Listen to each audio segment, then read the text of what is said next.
और मैं इस फिल्म का राइटर हूँ। किस तरीके से ये कहानी आई और कहाँ तक पहुँची? ये कहानी काफ़ी दिनों से मेरे दिमाग में थी कि मुझे लगभग मुंबई में लगभग 5 साल हो चुके हैं, और 5 सालों में मैंने रियलाइज़ किया कि मुंबई में स्पेस की प्रॉब्लम बहुत ज़्यादा है। जब मैं यहाँ आया, मैं खुद 2 साल तक लगभग 6 लड़कों के साथ मुझे रहना पड़ा। 2 साल तक मैं 6 लड़कों के साथ एक ही रूम में रहता था। मैंने रियलाइज़ किया कि कैसे लोग एक ही कमरे में 2-2 साल 4-4 साल तक बिता देते हैं, और उसके बाद जब उनकी शादी होती है, अगर मान लीजिए उसमें से किसी की शादी हो जाती है, तो कहाँ रहेगा, मतलब अपनी वाइफ को कहाँ रखेगा। तो उस तरह की कुछ प्रॉब्लम को लेके एक कहानी मेरे दिमाग में चल रही थी, जिसको मैंने अभी लिखा, और लिखने के बाद सुनील से डिस्कस किया। Sunil Subramani is director of in this film. He was working with Anurag Basu from last 15 years. तो सुनील को भी कहानी बहुत पसंद आई, और फिर हम लोग हमारे producer and financer Pradeep Gupta ji से मिले। प्रदीप गुप्ता जी ने कहानी सुनते ही उन्होंने कहा कि जल्द से जल्द इसे शुरू करो और बनाओ। जाने दे। तो इस फिल्म का जो मेन किरदार है वो है मोहन।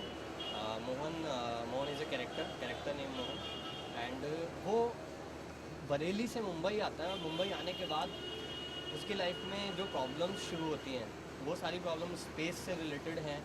और मुंबई का जो कल्चर है वो बरेली यूपी के कल्चर से बहुत डिफरेंट है। तो हमने मुंबई को एक नए तरीके से दिखाने की कोशिश की है, और मोहन उस कल्चर शॉक में इस तरह फंसता चला जाता है कि उसकी लाइफ एक ट्रबल में चली जाती है। और इस फिल्म की ये फिल्म एक एडल्ट कॉमेडी है, और मैं कहना चाहूँगा कि ये फिल्म आजकल चल रही एडल्ट कॉमेडी से एकदम अलग है। इसकी खास बात ये है कि इसमें कोई भी कहीं पर भी ये खास ध्यान रखा गया है कि कहीं पर भी वल्गर और डबल मीनिंग डायलॉग्स यूज़ नहीं किए गए हैं।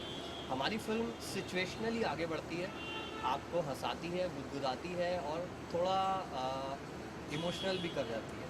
इस तरह की फिल्म है। कोशिश की गई है कि अच्छी फिल्म बना सकें और आपको एंटरटेन कर सकें। बाकी ऑडियंस डिसाइड करेगी कि क्या हम कामयाब हुए या नहीं। जाहिर सी बात है कि अलग फिल्म है तो टाइटल भी कुछ अलग रहा होगा। क्या टाइटल है और क्यों? इस फिल्म का जो टाइटल है, ये फिल्म लिखने के बाद आई वॉज रियली कंफ्यूज कि इसको क्या टाइटल दिया जाए। टाइटल को लेकर मैं बहुत परेशान था, काफ़ी सोच रहा था, सुनील भी काफ़ी सोच रहे थे कि कुछ टाइटल कुछ अलग सा होना चाहिए, क्योंकि आजकल जो टाइटल्स चल रहे हैं उसके हिसाब से कुछ दिमाग में नहीं आ रहा था। तभी हमारे जो प्रोड्यूसर हैं प्रदीप गुप्ता जी ने एक टाइटल सजेस्ट किया जो कि इस फिल्म पर एकदम फिट बैठता है। Title is Phuddu. Phuddu means डम।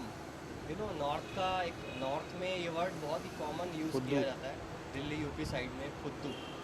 तो this is our title, and title सुनने के बाद ही लगता है कि हाँ, आप कुछ तो अलग देखने वाले हैं। तो स्टोरी डिसाइड होने के बाद सबसे पहले आता है कास्टिंग करने, और जसवीर ने जो कास्टिंग की है उसके बारे में क्या कहेंगे, किस तरीके का था? हमारे casting director Jasbir Singh and Abhishek Singh, उन दोनों ने बहुत ही अच्छी कास्टिंग की, और उन्होंने मुझे लगभग सुनील ने और मैंने लगभग 500 ऑडिशंस देखने के बाद हमें सिर्फ और सिर्फ हमारी पहली चॉइस थी, मेन लीड के लिए हमारी पहली चॉइस थी स्वाति कपूर इससे पहले लगभग 2 टीवी शोज़ कर चुकी हैं। उनका पहला टीवी शो था Kaali with Ashutosh Rana, and second TV show जो भी काफ़ी फेमस हुआ था Hamari Saas Leela. She was playing main lead in Hamari Saas Leela, and मैं बस स्वाति के लिए मैं सिर्फ इतना ही कहना चाहूँगा कि she is a very great artist, and she is a good actress, and उन्होंने इस किरदार को बहुत अच्छे से किया है। शायद स्वाति की जगह अगर कोई और होता तो इतना नहीं कर पाता। और हमारे जो मेन लीड है मेल शुभम का बैकग्राउंड है कि शुभम FTI पास आउट है, and he done some TV commercials and for Airtel and some another brands, and he's a very good actor, and I'm very confident कि he will rock in film industry. Thank you very much.